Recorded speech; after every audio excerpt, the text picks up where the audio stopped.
제가 초등학교 6학년 때부터 이제 아버지께서 알코올 중독 증상이 있으셨어요. 이제 횟집을 운영하셨는데 옛날에는 이제 그 주인들이 손님들과 함께 한 잔 접대처럼 그렇게 하시고 하던 게 이제 습관이 잘못되셔가지고 하루 종일 온몸에 알코올이 이제 있어야지만 생활이 가능하실 정도로 알코올 중독 증상이 심하셔서 병원에 이제 입원하시게 된 거는 제가 초등학교 6학년 때부터.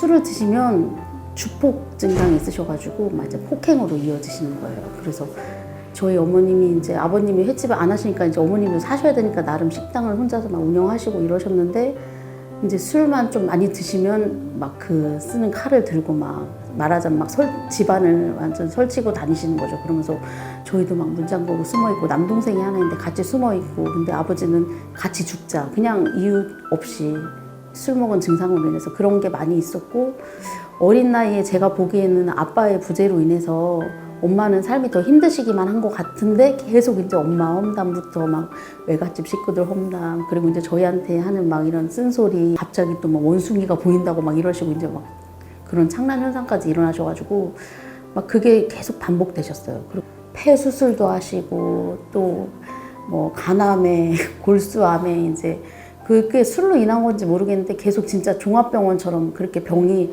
13년 정도를 앓고서 2년 전에 돌아가셨거든요. 그러니까 그런 세월 가운데 저야 이제 시집 간 지 지금 결혼한 지 한 16년 됐거든요. 엄마와 남동생은 더 저보다는 더 많은 고통을 느끼셨을 것 같아요.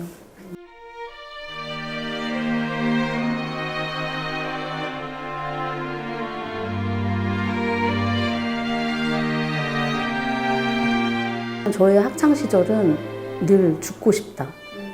집이 아닌 곳에 가고 싶다. 학교 끝나면 그렇게 살았었죠. 실제로 또 고등학교 때인가 자살을 시도한 적도 있었고 한 번 집에 오면 편치도 않고 또 막 맞는 엄마를 보는 거 또 늘 도망쳐 다녀야 되는 우리들이 너무 불안과 공포로 살다 보니까 차라리 이러느니 죽는 게 낫겠다 싶은 생각이 있어서 고등학교 때 이제 결심을 하고 하루는 잠자기 전에 집안에 있는 약이란 약을 누가 처방해 놓은 건지 모르는 약들을 다 막 한 대 모아가지고 제가 먹고 잤어요. 인사하고 엄마한테 엄마 안녕히 주무세요 하고 이제 먹고 자서 눈물을 흘리면서 잤죠. 그래서 이제 저는 그대로 죽는 줄 알았는데 아침에 막 엄마가 깨우시더라고. 빨리 학교 가지 왜 이렇게 안 일어나냐고. 그래서 그 순간 다행이다라는 생각이 들면서 감사합니다. 또 제가 잘못했습니다. 회개 기도하고 그러고 나서 또 교회를 나갔는데 목사님이 자살하면 지옥 가요라는 말씀을 하시는데 그게 제 마음속에 콱 박힌 거예요. 어린 마음에. 이제 천국과 지옥을 잘은 몰랐지만 나는 거기는 가고 싶지 않아 싶어서 이제 그 뒤로는 뭐 그런 자살에 대한 생각은 하진 않았었던 것 같고요. 그 고통을 참고 견뎌내면 항상 은혜가 된다. 뭐 그런 말씀 주시니까 그런 말씀이 많이 힘이 됐던 것 같아요. 버티면서 사는 거죠. 진짜 버티면서. 하나님 말씀 붙들고.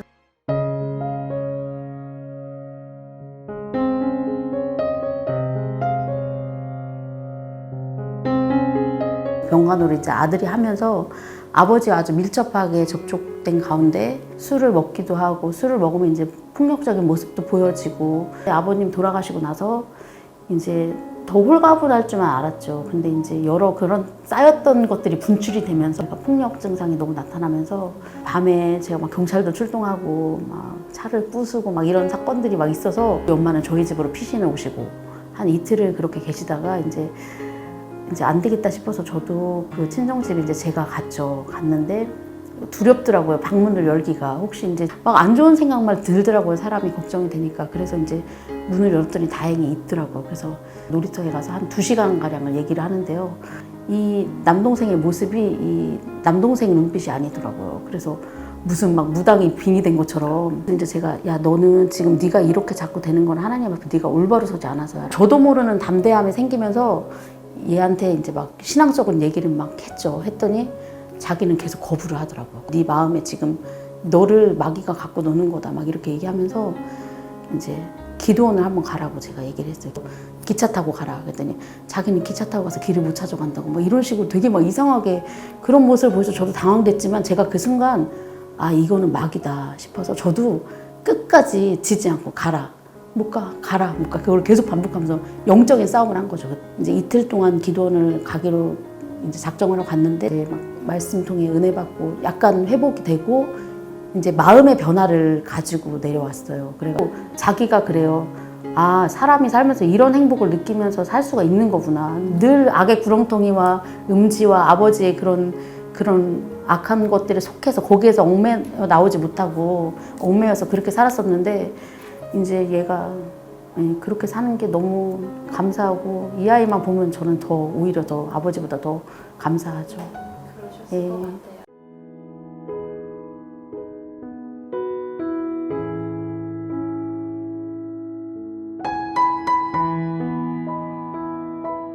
저희 두 부부만의 삶을 봐도 정말 하나님이 함께 하셨다라고 말할 수밖에 없는 게 그 사람은 1,700, 저는 500만 원으로 혼수를 장만을 해서 둘이 이제 신혼생활을 시작하게 됐죠. 그래서 처음에는 뭐 가스도 끊겨가지고 진짜 사랑의 힘으로 껴안고 잔 적도 있고 막 그렇게 힘들게 살았는데 이렇게 어렵게 살면서도 이제 뭐 재정적인 부분이 힘들어도 드릴 것은 드리고 또 이제 없는 가운데서 또 드리면 그걸 꼭 채워주시는 하나님을 저희가 경험하게 되는 거예요. 마음으로 드렸더니 내가 첫 아이 낳고도 그때 형편이 어려워가지고 이제 막 돈을 주잖아요. 사람 축하금을 주시는데 이제 그걸 계산해 보니까 뭐 11조를 해야 되는데 돈이 딱 병원비를 못 내게 생긴 거예요. 11조를 내면. 근데 딱 11조를 먼저 드렸더니 그 다음에 또 축하금들이 딱 그 금액만큼 딱 들어오는 경험을 하면서 막 와, 너무 재밌고 너무 신기하고 막 그런 거예요. 그래서 저희 남편이 자취 시절에 결혼하기 전 자취 시절에 이제 지하방 같은 데서 살았는데 그때 700만 원 전세금이었어요. 근데 그게 그 집이 경매로 넘어가면서 뜯기게 생긴 거예요. 날아가게 생긴 거예요. 근데 이제 어떻게 돈을 빌려서 저희는 신혼생활을 시작했고 그게 한 3년 정도 거기 묶여 있었는데 이 돈을 날리느니 하나님 앞에 기도한 거죠. 하나님 이거를 받게 해주시면 저희는 이건 다 바로 건축원금 드릴게요. 이렇게 했어요. 그냥 지나가는 말로 서원 기도를 했죠. 근데 그 기도한 지 얼마 안 돼서 한 몇 주 있다가 갑자기 법원에서 통보가 온 거예요. 그래서 이게 뭐 지하 있고 1층 있고 2층 있었는데 1, 2층 사람들은 자기네 전세금을 다 못 받았어요. 왜냐면 금액이 크다 보니까. 근데 저희는 700만 원이니까 작으니까 저희는 100%를 그거를 받을 수 있겠다는 통보가 와가지고 그 돈을 이제 딱 돌려받고 잠시 사람인지라 잠시 고민을 했지만 아니야 오빠 이거는 우리가 기도했기 때문에 받은 거기 때문에 하나님 거야 하고서 바로 그날 수요 예배 가가지고 바로 헌금하고 또 어떤 부부들은 뭐 11조 하는 것도 싸우고 그런다는데 저희는 있으면 더 많이 해라 뭐 그리고 어쨌든 많이 해라 하나님께 드릴 건 절대 그렇게 하고 그런 부분에서 신앙적인 부분에서는 마음이 딱 일치가 되는 것 같아요.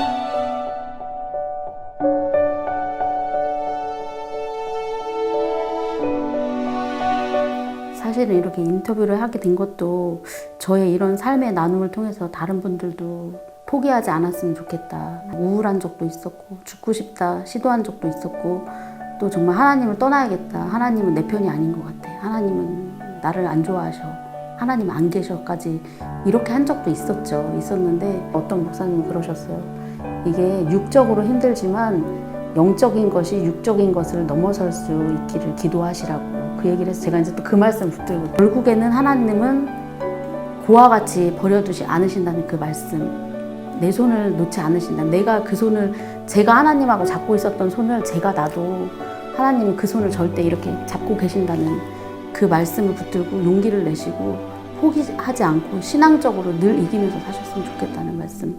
이제는 하나님이 살아계심을 저들로 하여금 우리 엄마를 통해서 저희 삶을 통해서 증거하게 해주세요라고 기도하는 것. 또 이렇게 모르는 분들이대로 이런 삶을 나만 살 수 있는 게 아니다. 누구든 하나님이 선택하여 주시고 하나님 자녀되면 누구나 이런 삶을 살 수 있다.